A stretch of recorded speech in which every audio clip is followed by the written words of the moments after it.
Chhatrapati Rajaram Maharaj 24 February 1670, 2 March 1700. Chhatrapati Shivaji महाराजांचे कनिष्ठ पुत्र आणि मराठेशाहीतील तिसरे छत्रपती. त्यांचा जन्म शिवपत्नी सोयराबाईंच्या पोटी राजगडावर झाला. शिवाजी महाराजांच्या मृत्यूनंतर ज्येष्ठ पुत्र संभाजी महाराजांचा राज्याभिषेक झाला. 11 मार्च 1689 रोजी संभाजी महाराजांची निर्घृण हत्या करण्यात आली. या प्रसंगामुळे संपूर्ण मराठी स्वराज्य हादरले. अशा कठीण प्रसंगी सारासार बुद्धीने विचार करू शकतील असे काही लोक शिवाजी महाराजांनी अगोदरच मिळवून ठेवले होते. यामध्ये रामचंद्रपंत अमात्य, संताजी घोरपडे, धनाजी जाधव, शंकराजी नारायण, प्रल्हाद निराजी इत्यादींचा समावेश होता.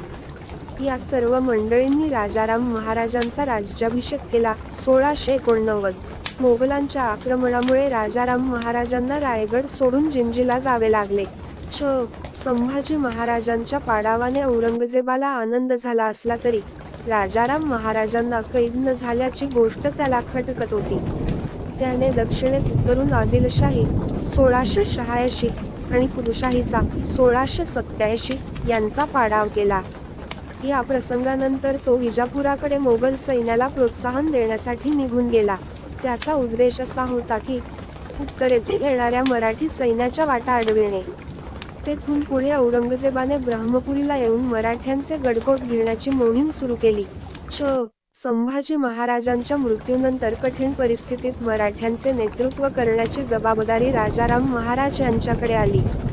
यावेळी राजाराम महाराजांचे वयावघे 19 वर्षे होते. राजाराम महाराज रायगडावरून निघून नोव्हेंबर 1689 च्या पहिल्या आठवड्यात जिंजीला पोहोचले. तेथे पोहोचल्यावर हडबडून न जाता त्यांनी स्वतःवर नियंत्रण ठेवले. मराठ्यांनी जिंजीलाच राजधानी केली. जिंजीला 3 लाख होणांचा खजिना होता. तो मराठ्यांनी ताब्यात घेतला. महाराजांनी जिंजीला राजदरबार भरविला. त्यांनी रामचंद्रपंत अमात्यांना हुकमतपन्हा हा किताब दिला. संताजी आणि धनाजी यांची सेनापतीपदी नियुक्ती केली. शंकराजी नारायण, नेमाजी शिंदे, हनुमंतराव घोरपडे अशा विश्वासू माणसांना बरोबर घेऊन त्यांनी जिंजीवरून राज्यकारभारास सुरुवात केली. जिंजी हा बलाढ्य दुर्ग जिंकून घेण्याची जबाबदारी जुल्फिकार खानावर होती. राजाराम महाराजांना पराभूत करण्यासाठी तो बलाढ्य फौज घेऊन जिंजीला आला आणि किल्ल्याला वेढा दिला. हा वेढा सलग 8 वर्ष चालू होता. राजाराम महाराजांनी जुल्फिकार खानाला अधूनमधून तहाची बोलणी करून जुलवत ठेवले आणि हा वेढा यशस्वीपणे हाताळला. राजाराम महाराजांच्या नेतृत्वाखाली 30 ते 35 हजार मराठे सैन्य जमा झाले. हे सैन्य संताजी आणि धनाजी यांच्यामध्ये विभागले गेले आणि पुन्हा मोगलांविरुद्ध लढ्यास सुरुवात झाली. संताजी आणि धनाजी यांनी या वेढ्यात मोगली अधिकाऱ्यांना जेरीस आणले.